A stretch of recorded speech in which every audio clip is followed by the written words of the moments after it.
Ya, puji Tuhan, Bapak Ibu Saudara kasih dalam Tuhan.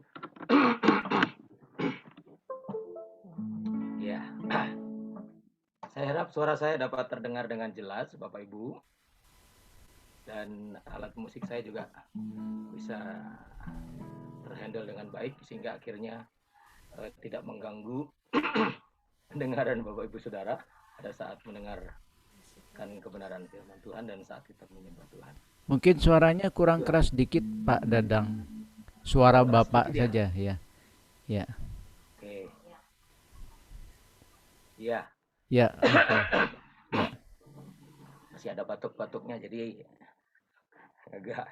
Oke, sebentar saya akan atur sedikit lagi. Ya. Oke, sudah sip ya? Oke. Yuk. Puji Tuhan, Bapak Ibu Saudara. Saya akan ajak kita semuanya mengawali doa pagi kita dengan satu penyembahan kepada Tuhan.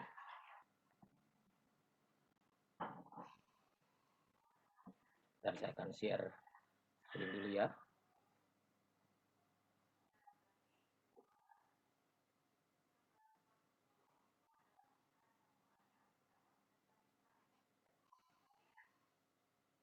Ya. Yuk kita naikkan pujian ini.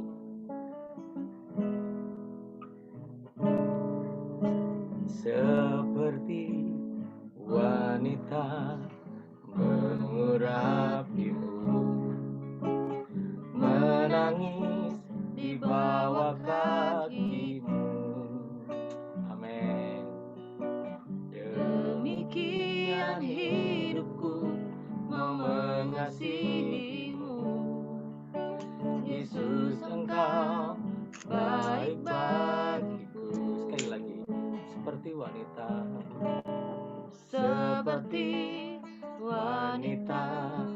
mengurapimu, menangis di bawah kakimu. Amin Tuhan. Demikian hidupku mau mengasihimu, Yesus Engkau baik bagiku. Sampai akhir ku menutup mata, ku tetap setia menanti janjimu, sampai ku dapatkan mahkota kehidupanku. Ku tetap setia untuk melayanimu. Amin. Sampai akhir ku menutup mata, ku tetap setia menanti janjimu, sampai ku dapatkan mahkota kehidupanku. Ku tetap setia, ku melayanimu. Sekali lagi, sampai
Kami mau rindu terus melayani Engkau Tuhan, memberikan yang terbaik kepadamu.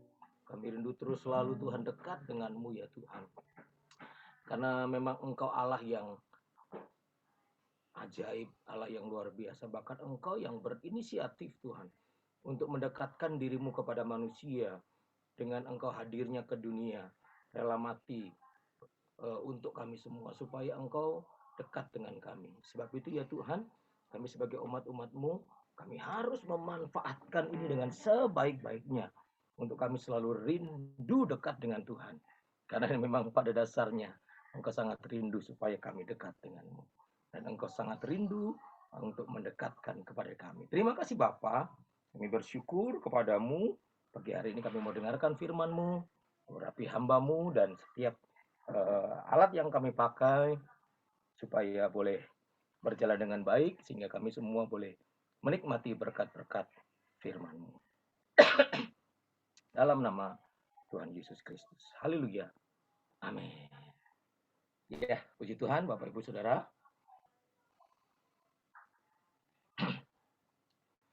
Tentunya kita bersyukur kepada Tuhan. Hari ini Tuhan masih berikan kesempatan buat kita semuanya untuk boleh ada di hadirat Tuhan, walaupun secara virtual, tetapi kita yakin bahwa hadirat Tuhan tidak terbatasi oleh apapun. Yuk, saya ajak Bapak Ibu Saudara, kita buka Alkitab kita di dalam, yuk kita buka Alkitab kita. Bentar ya.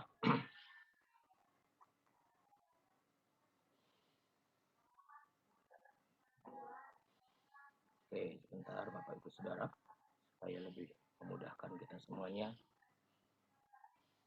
untuk bisa menikmati kebenaran firman Tuhan.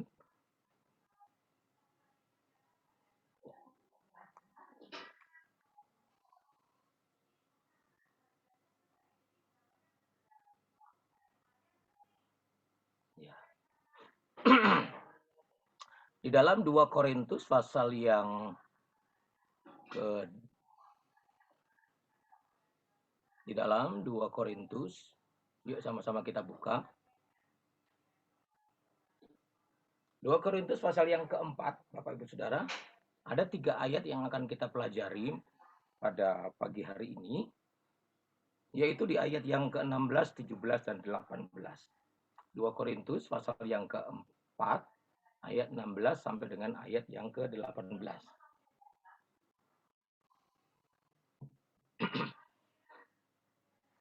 Saya akan bacakan untuk kita semuanya. Sebab itu kami tidak tawar hati, tetapi meskipun manusia lahiriah kami semakin merosot, namun manusia batiniah kami dibaharui dari sehari ke sehari. Sebab penderitaan ringan yang sekarang ini mengerjakan bagi kami kemuliaan kekal yang melebihi segala-galanya, jauh lebih besar daripada penderitaan kami. Sebab kami tidak memperhatikan yang kelihatan, melainkan yang tak kelihatan. Karena yang kelihatan adalah sementara, sedangkan yang tak kelihatan adalah kekal. Nah, Bapak Ibu Saudara yang dikasihi Tuhan, yuk kita perhatikan dulu di ayat yang ke-18. Ya, di ayat yang ke-18 sebagai pokok dari apa yang akan kita bahas pada pagi hari ini.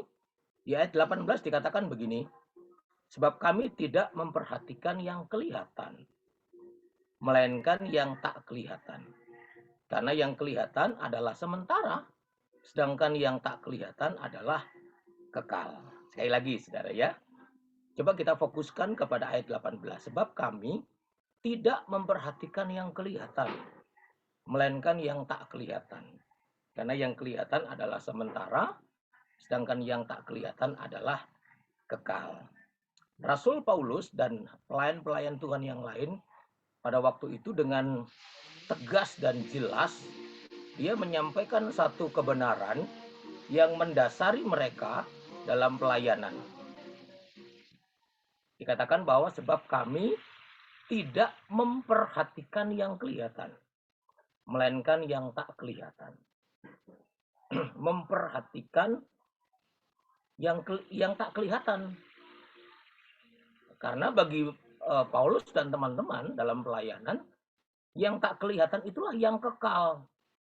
Gitu. Itulah yang harus diperhatikan gitu ya. Nah, Bapak Ibu Saudara kasih dalam Tuhan. Kata memperhatikan dalam 2 Korintus 4 ayat 18 dalam bahasa Yunani itu skopeo. Dibacanya skopeho gitu ya. Itu cara bacanya dalam bahasa Yunani.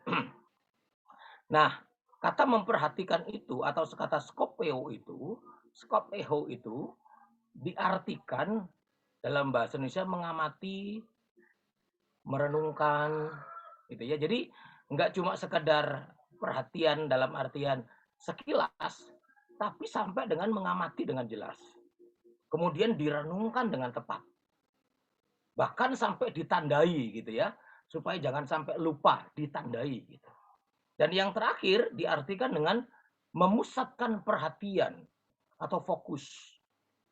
Jadi dengan kata lain, ketika para rasul Paulus dan teman-temannya itu mengatakan bahwa sebab kami tidak memperhatikan yang kelihatan, melainkan yang tak kelihatan. Artinya dia memusatkan perhatian atau fokus. Nah, sebab itu saya tuliskan di situ fokus hidup dari pelayan-pelayan Tuhan, fokus hidup dari Rasul Paulus dan teman-temannya adalah yang tak kelihatan, Bapak Ibu Saudara. Karena yang tak kelihatan itulah yang kekal. Jadi fokus hidup dari Paulus dan teman-temannya dalam melayani Tuhan, dalam menjalani kehidupan sampai akhirnya mereka harus meninggalkan dunia ini, fokus hidupnya tidak pada hal-hal yang kelihatan atau kepada hal-hal jasmaniah, tetapi kepada fokus hidupnya kepada hal-hal yang sifatnya kekal. Nah, saudara. Jadi pengertian dari skopeo itu yang mengamati, merenungkan, menandai, bahkan memusatkan perhatian itu berbicara tentang fokus hidup, Bapak Ibu Saudara. Oleh sebab itu pagi hari ini saya akan berikan judul kebenaran firman Tuhan, berfokus atau hidup yang berfokus kepada kekekalan. Hidup yang berfokus kepada kekekalan. Nah, inilah hidup yang berfokus kepada kekekalan. Anda dan saya, seperti halnya yang ditulis oleh Paulus, memperhatikan yang tak kelihatan, artinya memusatkan diri, artinya berfokus kepada yang tak kelihatan, berfokus kepada kekekalan, Bapak Ibu Saudara.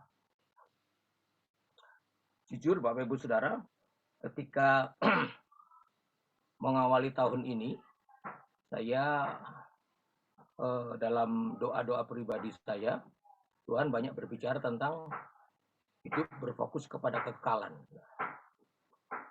Saya banyak sekali menulis tulisan renungan dan lain sebagainya.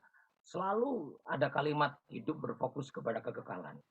Kalau saudara perhatikan beberapa renungan yang saya buat maupun di media sosial yang saya upload dan lain sebagainya, selalu kalimat hidup berfokus kepada kekekalan itu harus selalu ada.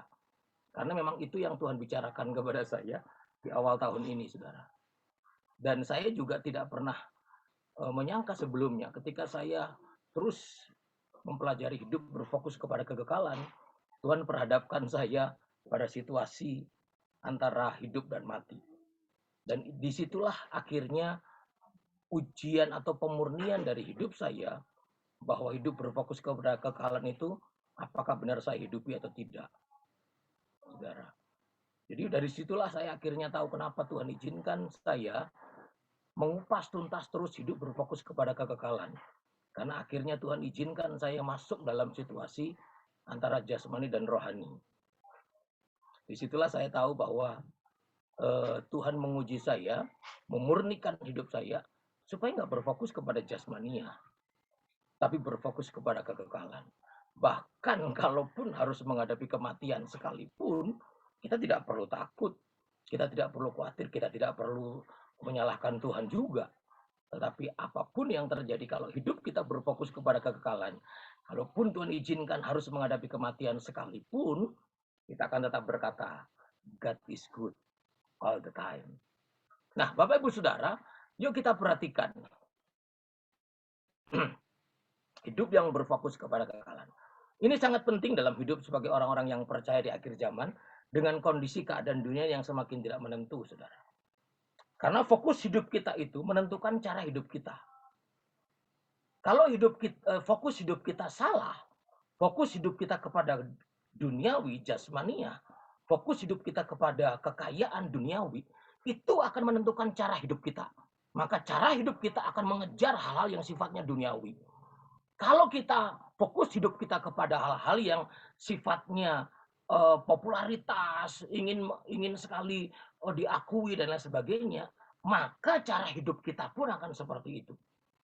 Fokus hidup itu menentukan cara hidup kita.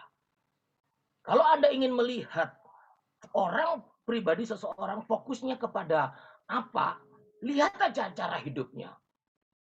Demikian juga Anda akan bisa memperhatikan dan melihat fokus hidupnya seperti bagaimana, dari apa? Dari cara hidupnya, dari cara kerja hidupnya, dari gaya hidupnya. Anda dan saya akan tahu fokus hidupnya orang ini seperti apa. Nah, demikian juga itu indikator dalam hidup kita. Kalau Anda dan saya ingin tahu fokus hidupmu seperti apa, ya lihat saja cara hidup. Karena fokus hidup kita itu menentukan cara hidup kita. Nah, Saudara, Tuhan mau supaya kita memfokuskan diri kepada kekekalan. Kalau fokus hidup kita kepada kekekalan, maka cara hidup kita pun akan mengejar hal-hal yang bernilai kekal. Saudara, akan mengejar hal-hal yang bernilai kekal. Apa yang kita lakukan dalam bisnis itu bernilai kekal. Apa yang kita lakukan dalam pelayanan itu bernilai kekal. Apa yang kita ajarkan kepada anak-anak kita di rumah itu bernilai kekal, Saudara. Apa yang kita hidupi dan teladankan kepada orang-orang di sekitar kita itu bernilai kekal. Tapi sebaliknya, kalau fokus hidup kita tidak kepada nilai-nilai yang kekekalan, maka yang kita teladankan, maka yang kita lakukan, maka dalam pelayanan kita, walaupun sifatnya rohani, walaupun sifatnya ritual agamawi di gereja dan lain sebagainya, tapi kalau fokus hidup kita tidak pada kekekalan, kita akan seperti orang yang hanya ritual biasa. Yuk, mari kita rubah pola hidup kita. Kita rubah fokus hidup kita kepada hal-hal yang bernilai kekal. Coba kita perhatikan, Saudara, ya. Hidup yang berfokus kepada kekekalan itu kira-kira apa yang kita bisa raih, Saudara, ya. Coba kita lihat. Dalam ayat 16 dikatakan, sebab itu kami tidak tawar hati. Tapi meskipun manusia lahiriah kami semakin merosot, namun manusia batiniah kami dibaharui dari sehari ke sehari. Saudara perhatikan, ketika Paulus dan teman-temannya,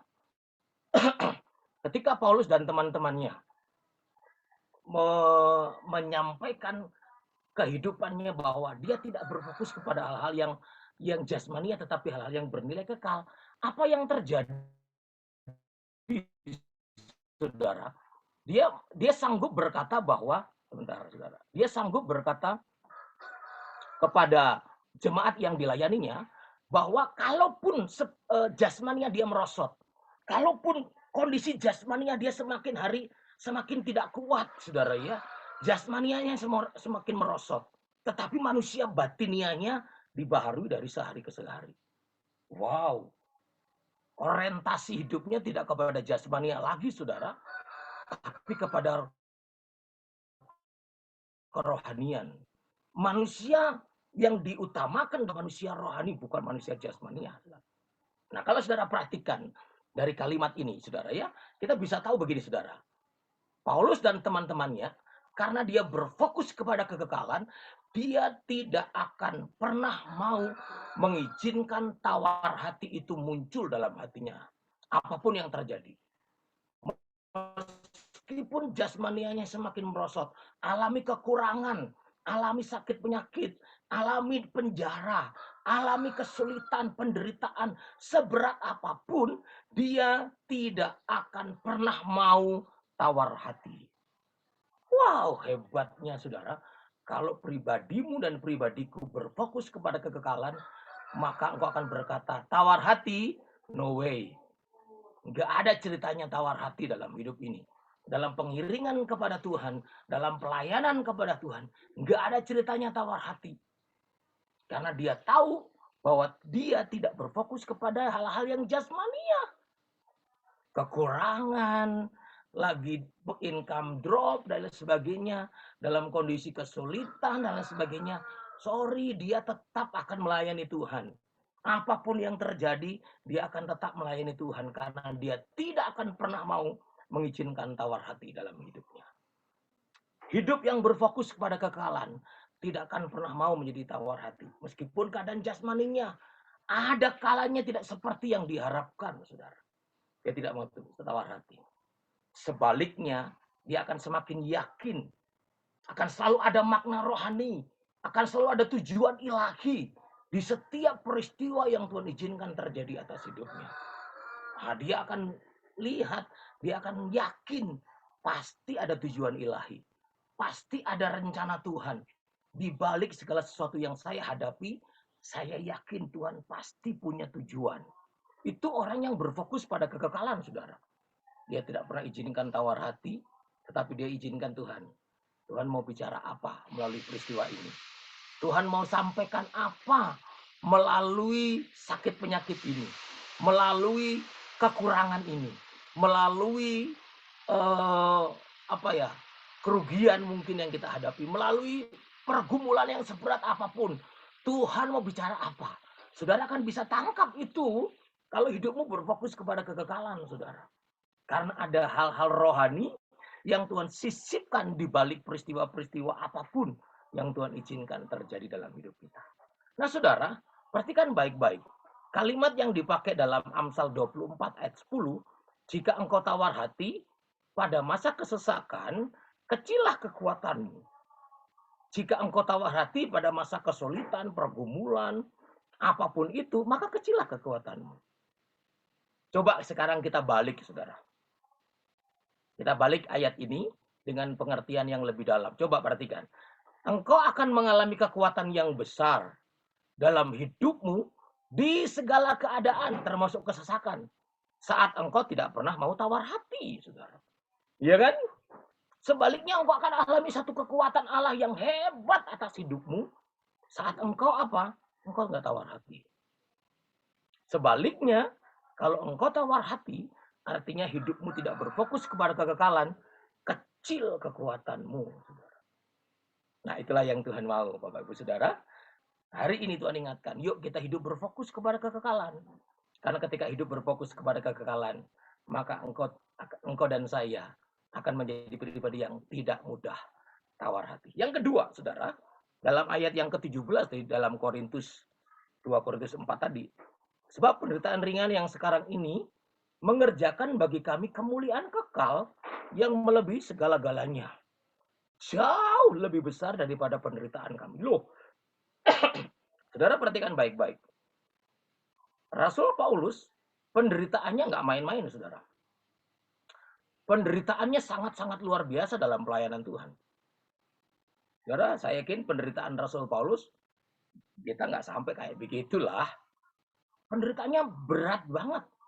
Tapi saudara perhatikan, mereka atau Rasul Paulus berkata bahwa ringan kok itu semua.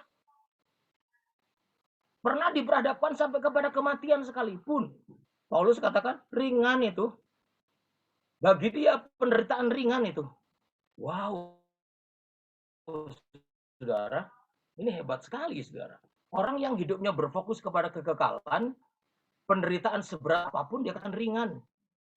Karena bagiku itu adalah cara Tuhan mengerjakan bagi kami kemuliaan kekal yang melebihi segalanya. Jauh lebih besar dari penderitaan kami. Wow. Saudara, penderitaan Anda dan saya yang kita alami hari-hari ini karena COVID ini nggak sebesar penderitaan Paulus, saudara. Paulus mengatakan penderitaan itu ringan tuh. Saudara, hidup yang berfokus kepada kekekalan. Perhatikan baik-baik. Dia akan punya pandangan yang berbeda. Katakan begini, penderitaan yang Allah izinkan terjadi adalah cara Allah mengerjakan kemuliaan kekal dalam hidupnya. Wow, saudara. Semua penderitaan di dunia ini akan terasa ringan bila dibandingkan dengan kekekalan. Itulah orang yang fokus hidupnya kepada kekekalan. Dia akan berkata bahwa ringan semuanya itu. Nggak ada bandingnya dengan kemuliaan kekal yang akan aku terima. Jadi buat apa bersungut-sungut? Buat apa menyalahkan Tuhan? Penderitaan-penderitaan yang aku alami ringan itu. Nggak ada bandingnya dengan apa yang Yesus lakukan. Nggak ada bandingnya dengan kemuliaan kekal nanti yang akan diterima. Sebab itu nggak perlu mundur. Nggak perlu tinggalkan Tuhan. Ngapain? Itulah orang yang hidupnya berfokus kepada Tuhan. Artinya dia akan enjoy dengan kehidupan ini, saudara. Dia akan nikmati semua yang Tuhan izinkan terjadi. Kalaupun dalam bentuknya penderitaan, dia tahu itu semua mengerjakan satu kemuliaan kekal. Dia tahu penderitaan dunia ini, itu semua nggak ada bandingnya dibandingkan dengan kekekalan. Saudara. Jadi dengan kata lain, Bapak Ibu Saudara, kalau engkau hidup berfokus kepada kekekalan, maka engkau akan memiliki cara pandang yang berbeda. Cara pandangmu terhadap penderitaan, cara pandangmu terhadap kehidupan akan berbeda. Engkau akan memandang kehidupanmu bukan dari sudut pandangmu, tetapi dari sudut pandang Tuhan. Seperti yang Rick Warren ajarkan gitu, saudara ya. Bukunya Rick Warren, memandang kehidupan dari sudut pandang Allah. Cara pandangmu akan berbeda, saudara. Engkau akan memiliki cara pandang yang berbeda saat hidupmu berfokus kepada kekekalan. Engkau akan mulai memandang dari sisi Allah. Bahwa Tuhan izinkan Dadang Dinanto alami hidup dan mati karena COVID. Itu tujuan Tuhan apa? Oh, ternyata tujuan Tuhan supaya dia semakin dipakai Tuhan. Nah, Bapak Ibu Saudara, cara pandang yang berbeda kita akan alami, kita akan miliki saat hidup kita berfokus kepada kekekalan. Terus saudara perhatikan Roma 8:18, sebab aku yakin bahwa penderitaan zaman sekarang tidak dapat dibandingkan dengan kemuliaan yang akan dinyatakan kepadaku. Ini Paulus yang berkata, saudara. Cara pandangnya berbeda terhadap penderitaan. 2 Korintus 12 ayat 10. Karena itu aku senang dan rela dalam kelemahan, dalam siksaan, dalam kesukaran, dalam penganiayaan, dalam kesesakan oleh karena Kristus. Sebab jika aku lemah, maka aku kuat. Cara pandangnya berbeda, saudara. Kalau hidup yang berfokus kepada kekekalan. Pagi hari ini, Bapak Ibu Saudara, dimanapun Bapak Ibu Saudara berada, siapapun kita, saudara, saya tidak peduli Anda dan saya mungkin sudah ikut Tuhan sekian lama, sekian tahun. Kekristenan tidak ditentukan dari berapa lamanya engkau beragama Kristen. Tetapi seberapa dekat engkau dengan Tuhan. Seberapa engkau mau diubahkan. Hari ini Tuhan berkata, rubah fokus hidupmu. Fokus hidupmu harus kepada kekekalan, saudara. Orang yang hidupnya berfokus kepada kekekalan. Kita belajar dua hal. Masih banyak hal, saudara. Kalau saya bisa bikin banyak sekali hal-hal apa yang kita bisa raih kalau hidup kita berfokus kepada kekekalan. Nanti kalau pas ada kesempatan saya bisa menyampaikan firman Tuhan lagi, saya akan sampaikan. Tapi hari ini kita belajar dua hal. Pribadi yang hidupnya berfokus kepada kekekalan. Yang pertama, dia akan tidak mudah menjadi pribadi yang tawar hati. Yang kedua, dia akan punya pandangan yang berbeda terhadap segala bentuk penderitaan, segala bentuk situasi dan kondisi yang Tuhan izinkan terjadi dalam kehidupannya. Karena dia tahu bahwa penderitaan yang dialami gak sebanding dengan kemuliaan kekal yang akan kita terima nanti. Sebab itu Bapak Ibu Saudara, yuk sama-sama kita tobat rame-rame. Rubah pandangan kita. Fokuskan hidupmu kepada kekekalan. Orang yang hidup berfokus kepada kekekalan bukan berarti tidak butuh duniawi. Bukan, saudara. Tetapi Anda akan bisa mempergunakan segala bentuk duniawi yang Tuhan percayakan kepada kita untuk mengerjakan hal-hal yang bernilai kekal. Engkau bisnismu, engkau lakukan dengan nilai-nilai kekekalan. Engkau akan berkata, Tuhan, bisnis ini adalah milikmu. Pekerjaan ini adalah milikmu, Tuhan. Tuhan mau pakai aku untuk menjadi berkat buat orang lain. Itu bernilai kekal. Itu didapat ketika engkau berfokus kepada hal-hal yang bernilai kekal. Mari saya ajak Bapak Ibu Saudara, angkat tangan kananmu tinggi-tinggi di hadapan Tuhan. Dan taruh tangan kirimu di dada. Saya mau berdoa buat Bapak Ibu Saudara. Di dalam nama Tuhan Yesus Kristus, kami semua mengangkat tangan tanpa terkecuali dari kami Tuhan. Siapapun kami, sekian lama kami menjadi Kristen, sekian lama kami beragama Kristen. Pagi hari ini, hamba-Mu berdoa, memohon kepadamu, ubahkan kami, supaya kami tidak berfokus kepada jasmaniah, tapi kami berfokus kepada kekekalan Tuhan. Dalam nama Tuhan Yesus, di dalam nama Bapa, Putra, dan Roh Kudus, yaitu Tuhan Yesus Kristus. Tuhan urapi setiap kepala-kepala kami Tuhan. Setiap tangan-tangan kami. Sehingga tidak ada satupun dari kami yang tidak berfokus kepada kekekalan.